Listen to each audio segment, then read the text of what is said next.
అయితే అప్పుడు దొంగ ఓటేసిన.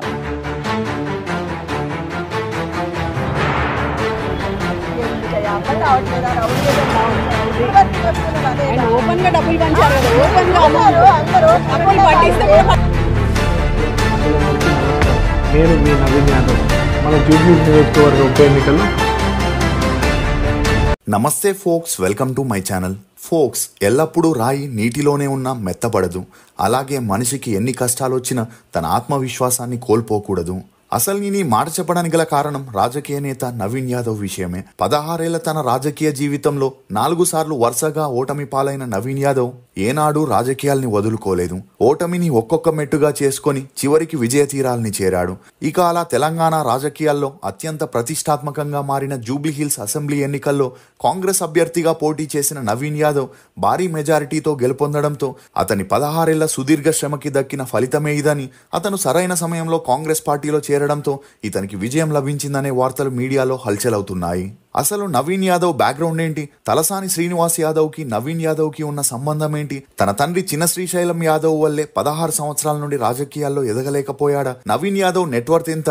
ఇన్నేళ్లు ఓడిపోయిన నవీన్ యాదవ్ ఈ ఎలక్షన్స్ లో గెలవడానికి వాడిన స్ట్రాటజీ ఏంటి అని నమ్మలేని నిజాన్ని ఈ వీడియోలో చెప్పడానికి నేను ప్రయత్నిస్తాను. మీరు మాత్రం ఈ వీడియోని పూర్తిగా చూడండి. వల్లాల నవీన్ యాదవ్ అలియాస్ నవీన్ యాదవ్. ఇతను 1983 నవంబర్ 17న తెలంగాణలోని హైదరాబాద్ లో యూసఫ్గూడలో జన్మించాడు. తండ్రి చిన్న శ్రీశైలం యాదవ్, తల్లి భారతి. ఇతనికి ప్రవీణ్ కుమార్ అనే తమ్ముడు, ఒక చెల్లెలు కూడా ఉన్నారు. ఇక ఇతని తండ్రి రియల్ ఎస్టేట్ తో పాటు సెటిల్మెంట్స్ దందాలు చేస్తూ 2 తెలుగు రాష్ట్రాల్లో ఫ్యాక్షనిస్ట్ గా మంచి పేరు తెచ్చుకున్నాడు. అలా ఇతను రాజకీయాల్లో డైరెక్ట్ గా ఏనాడు ఎంట్రీ ఇవ్వలేదు గాని తనని నమ్మొచ్చిన పార్టీలకి తన వంతు సపోర్ట్ చేస్తూ అటు రాజకీయంగా ఇటు సామాజికంగా బలంగా ఎదిగాడు.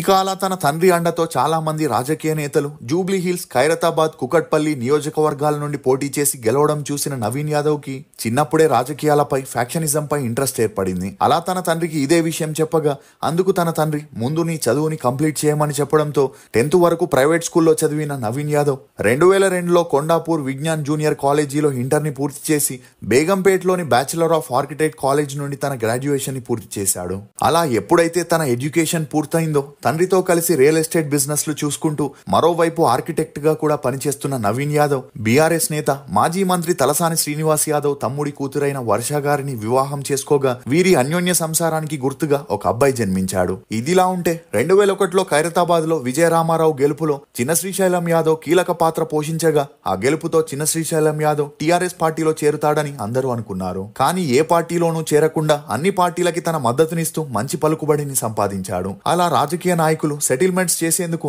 చిన్న శ్రీశైలం యాదవ్ ని వాడుకునేవారని, అతన్ని తమ పార్టీలో చేర్పించుకుంటే పార్టీకి చెడ్డ పేరు వస్తుందని, ఎవరూ తనని చేర్పించేవారు కాదనే వార్తలు బయటికి వచ్చాయి. ఇదిలా ఉంటే సినిమా ఇండస్ట్రీతోనూ మంచి అనుబంధం కలిగి ఉన్న చిన్న శ్రీశైలం యాదవ్ చిరంజీవి, నాగార్జునకి కూడా క్లోజ్ ఫ్రెండ్ అనే చెప్పొచ్చు. అలా తనకి సినిమాల మీదున్న మక్కువతో తన 2 కొడుకుల్లో ఒక కొడుకుని హీరోగా ఇండస్ట్రీకి తీసుకురావాలనుకున్నాడు. అలా పెద్ద కొడుకుకి రాజకీయాల్లో ఇంట్రెస్ట్ ఉండడంతో తన చిన్న కొడుకు ప్రవీణ్ కుమార్ యాదవ్ ని ఇండస్ట్రీకి తీసుకొచ్చి కొన్ని మూవీస్ లో యాక్ట్ చేపించిన ప్రవీణ్ కుమార్ యాదవ్ కి హీరోకి కావాల్సిన యాక్టింగ్ లుక్స్ లేకపోవడంతో ఆ మూవీస్ రిలీజ్ అయ్యి అటొచ్చి ఇటు వెళ్లిపోయాయి. దీంతో అప్పటి నుండి తన తండ్రి వ్యాపారాల్ని ప్రవీణ్ కుమారే చూసుకుంటూ వస్తున్నాడు. ఇదిలా ఉంటే ఎప్పుడైతే 2009లో ఖైరతాబాద్ అసెంబ్లీ సెగ్మెంట్ ని విభజించి జూబ్లీ హిల్స్ సెగ్మెంట్ ని ఏర్పాటు చేశారో అప్పటి నుండి 2 నియోజకవర్గాల్లో శ్రీశైలం యాదవ్ కి పట్టు మరింత పెరిగింది. ఇక అలా ఆంధ్ర తెలంగాణ విభజన సమయంలో తన కుమారుడు నవీన్ యాదవ్ ని రాజకీయాల్లోకి తీసుకురావాలని బీఆర్ఎస్, టీడీపీ, కాంగ్రెస్ పార్టీలని కలిసి టికెట్ ఇవ్వమని అడగ్గా ఆ నియోజకవర్గాల్లో నుండి అప్పటికే పార్టీలో సిట్టింగ్ ఎమ్మెల్యేలు ఉండడంతో పాటు శ్రీశైలం యాదవ్ రౌడీజం కారణంగా దీంతో ఈ విషయాన్ని ప్రెస్టేజ్ గా తీసుకున్న చిన్న శ్రీశైలం యాదవ్ తన కొడుకుని 2009లో ఎంఐఎం పార్టీలో చేర్పించి మొదటిగా తన పవర్ ఏంటో అందరికీ చూపించాలని నవీన్ యాదవ్ ని యూసఫ్గూడ డివిజన్ కార్పొరేటర్ పోటీల్లో నిలబెట్టాడు. అలా ఆ పోటీల్లో నవీన్ యాదవ్ ఘోరంగా ఓటమి పాలయ్యాడు. అయినా కూడా వెనకడుగు వేయకుండా 2014లో ఎమ్మెల్యేగా పోటీ చేయగా ఆ ఎన్నికల్లో టీడీపీ నుండి మాగంటి గోపీనాథ్, కాంగ్రెస్ నుండి పీజేఆర్ కొడుకు విష్ణువర్ధన్ రెడ్డి, టీఆర్ఎస్ నుండి బోలాశంకర్ రాములు పోటీ చేయగా నవీన్ యాదవ్ ఎంఐఎం పార్టీ తరపున పోటీ చేయడంతో అన్ని పార్టీలు హోరాహోరీగా ప్రచారం చేయడం మొదలెట్టారు. ఇక అలా ఎలాగైనా తన కొడుకుని గెలిపించి తన పవర్ ఏంటో అన్ని పార్టీస్ కి చూపించాలనుకున్న చిన్న శ్రీశైలం యాదవ్ బాగా డబ్బు ఖర్చు పెడుతూ తనే ప్రచార కార్యక్రమాల్లో పాల్గొనగా ఈసారి నవీన్ యాదవ్ గెలుస్తాడని అందరూ అనుకున్నారు. కానీ ఆ ఎన్నికల్లో మాగంటి గోపీనాథ్ దాదాపు 9,000 ఓట్ల మెజారిటీతో గెలిస్తే 3వ స్థానంలో నవీన్ యాదవ్ నిలిచి ఓడిపోవడంతో చిన్న శ్రీశైలం యాదవ్ కి ఆకాశం తలపై వచ్చి పడినట్లయింది. ఇక అలా 2017లో మరోసారి ఎంఐఎం అభ్యర్థిగా రహమత్ నగర్ డివిజన్ నుండి కార్పొరేటర్ గా పోటీ చేసిన నవీన్ యాదవ్ అక్కడ కూడా తన తండ్రి డబ్బు పలుకుబడి పనిచేయకపోవడంతో ఓటమి పాలయ్యాడు. ఇక ఈ ఓటమిల కారణంగా ఎంఐఎం పార్టీ కూడా 2018 ఎలక్షన్స్ లో తనకి సీట్ ఇవ్వకపోవడంతో అధైర్యపడకుండా చిన్న శ్రీశైలం యాదవ్ తన కొడుకుని ఇండిపెండెంట్ క్యాండిడేట్ గా జూబ్లీ హిల్స్ బరిలో దించగా ఆ ఎన్నికల్లో కూడా మాగంటి గోపీనాథ్ దాదాపు 68,000 ఓట్లతో గెలిస్తే నవీన్ యాదవ్ 18,000 ఓట్లతో ఓటమి పాలయ్యాడు. అయినా కూడా ఇండిపెండెంట్ క్యాండిడేట్ గా పోటీ చేసి 18,000 ఓట్లు సాధించడంతో అన్ని పార్టీలు ఆశ్చర్యపోయాయి.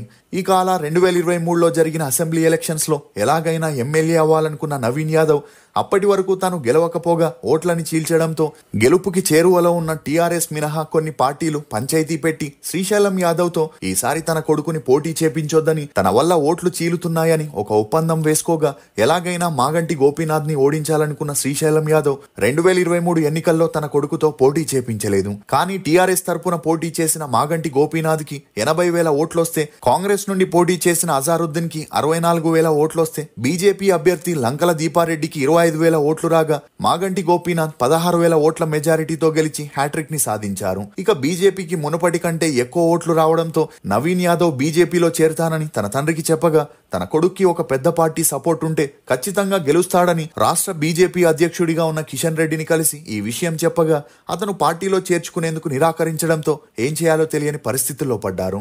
ఇక అలా తనకున్న పలుకుబడి డబ్బుతో తన కొడుకుని 16 ఏళ్ల నుండి ఎలక్షన్స్ లో పోటీ చేపిస్తూ కార్పొరేటర్ గా కూడా గెలిపించుకోకపోవడంతో కుమిలిపోయిన శ్రీశైలం యాదవ్ కాంగ్రెస్ పార్టీ వారు అడిగినంత ఫండ్ ఇచ్చి ఆ పార్టీలో నవీన్ యాదవ్ ని చేర్పించడం జరిగింది. దీంతో నెక్స్ట్ ఎలక్షన్స్ లో గెలవాలంటే సోషల్ సర్వీస్ ముఖ్యమని అప్పటి నుండి తన కొడుకుతో నవయుగ నిర్మాణం అనే స్వచ్ఛంద సంస్థని స్థాపించి అందులో సామూహిక సీమంత కార్యక్రమాలు, నిత్యావసరాలు, మైనారిటీ వర్గాలకి మద్దతిస్తూ నిత్యం ప్రజలకి అందుబాటులో ఉంటూ జనాలకి కొంత దగ్గరయ్యాడు.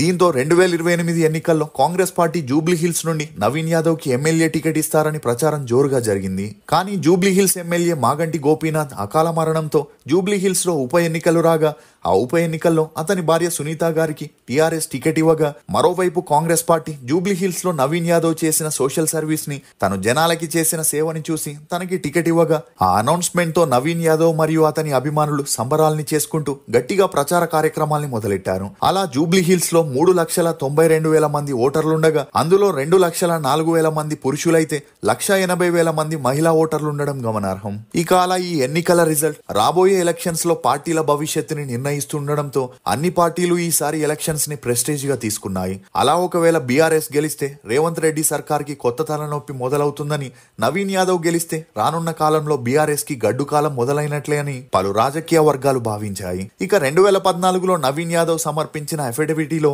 తన నెట్వర్క్ 12 కోట్లని వెల్లడించగా 2024 నాటికి తన ఆస్తుల విలువ 50 కోట్లని చెప్పడంతో అన్ని కోట్లు ఎలా వచ్చాయనే వార్తలు కూడా అన్ని చోట్ల హల్చలయ్యాయి. దీంతో ఈ వ్యాఖ్యలపై స్పందించిన నవీన్ యాదవ్ తన తాత హయాంలో తమకి చాలా భూములుండేవని, వాటి విలువ ఇప్పుడు 100 కోట్లుండడంతో తన నెట్వర్క్ కూడా పెరిగిందని చెప్పుకొచ్చాడు. ఇక అలా హోరాహోరీగా సాగిన ఈ ఉప ఎన్నికల్లో నవీన్ యాదవ్ 91,427 ఓట్లని సాధిస్తే మాగంటి గోపీనాథ్ భార్య సునీత గారు 67,561 ఓట్లని సాధించగా నవీన్ యాదవ్ 23,291 ఓట్ల తేడాతో 16 ఏళ్ల తర్వాత మొదటిసారి గెలుపుని సొంతం చేసుకున్నాడు. ఇక ఈ గెలుపుతో చిన్న శ్రీశైలం యాదవ్ మళ్లీ రాజకీయాల్లో తన పరపతిని చూపించబోతున్నట్లు తెలుస్తుంది. ఇదిలా ఉంటే మరోవైపు మాగంటి సునీత గారు ఎలక్షన్స్ తర్వాత మీడియాలో మాట్లాడుతూ నవీన్ యాదవ్ రిగ్గింగ్, రౌడీజం చేసి బలవంతంగా ఓట్లని గుద్దించుకున్నాడని, అతనిది నిజమైన గెలుపు కాదని, ఓడిపోయినా తనదే నిజమైన గెలుపు అని చెప్పిన అందరూ నవీన్ యాదవ్ కి విషెస్ ని తెలియజేస్తున్నారు. ఈ ఎన్నికల రిజల్ట్ పై మీరేమనుకుంటున్నారో మీ అభిప్రాయాన్ని కమెంట్ సెక్షన్ లో తప్పకుండా తెలియజేయండి. ఫోక్స్, మనిషికి జీవితాంతం తోడుగా ఎవరు ఉండరు, అలా ఉంటారనుకోవడం భ్రమ. నిజంగా తోడుండేది మన గుండె ధైర్యం తప్ప మరొకటి కాదు. ఇది ఫోక్స్ నవీన్ యాదవ్ గురించి కొన్ని నమ్మలేని నిజాలు. ఈ వీడియో మీద మీ అభిప్రాయాన్ని కమెంట్ సెక్షన్ లో తప్పకుండా తెలియజేయండి. మేము చేసిన ఈ వీడియో మీకు నచ్చినట్లయితే ఒక లైక్ ద్వారా మీ సపోర్ట్ ని మాకు తెలియజేయండి. For more interesting videos please subscribe to CR voice.